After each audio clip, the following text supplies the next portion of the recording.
আসসালামু আলাইকুম বাবা, কি খাচ্ছেন আপনি? ক্যান কোত্থেকে আনছেন? মিনা বাজার থেকে। কত একটা ক্যানের দাম কত আমায় বলেন তো? 285। মানে কই জানি, দেখেন অবস্থা দেখেন, একটা একটা ক্যানের দাম 285 টাকা। আমরা হইছি মধ্যবিত্ত গরিব মানুষ কোন, মানে কি কম ওই পোলারার লিগা আমি ফকির হয়ে যাবো। আবার হাসতেছে দাঁত কেলায় কেলায়।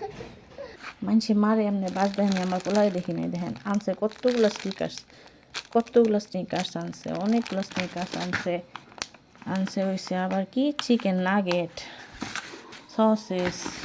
আর জামাইটারে সারপ্রাইজ করানোর লেগা, খুশি করানোর লেগা দেখেন আমার জামাইটা খালি রোজ হাঁস খাইতে চায়।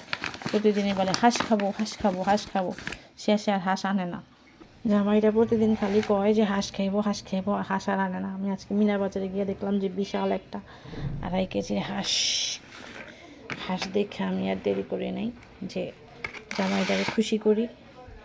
বিশাল একটা হাঁস ধইরা নিয়ে আসছি। আর আমারে দিয়ে দিছে আমার পোলা একটা বড় বাঁশ। আমার আজকে বাঁশ দিছো না মাম্মা? সে খুব হ্যাপি হয়, আমার বাঁশ দিতে পারলে সে খুব হ্যাপি হয়। আবার বলে কেমন বাঁশ দিলাম।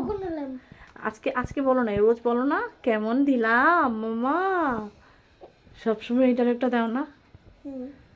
কেমন দিলাম। আমার ছোটটা খুব অসুস্থ, সে পড়ে ঘুমাইতেছে, এই জন্য তারে ঘরে রেখে গেছি। মানে খুব ঠান্ডা, কাশি, বমি টমি করে খুব খারাপ অবস্থা। সবাই আমার ছোটো বাবার জন্য দোয়া করবেন, বড়টার জন্য দোয়া করবেন, আল্লাহ যাতে হেদায়েত দেয়। এটা যেন এইসব কোল্ড ড্রিঙ্কস খায়, এই ক্যানটা না খায়। এই ক্যানটা খাইয়া ও আমার মাথা খাইয়া ফেলে।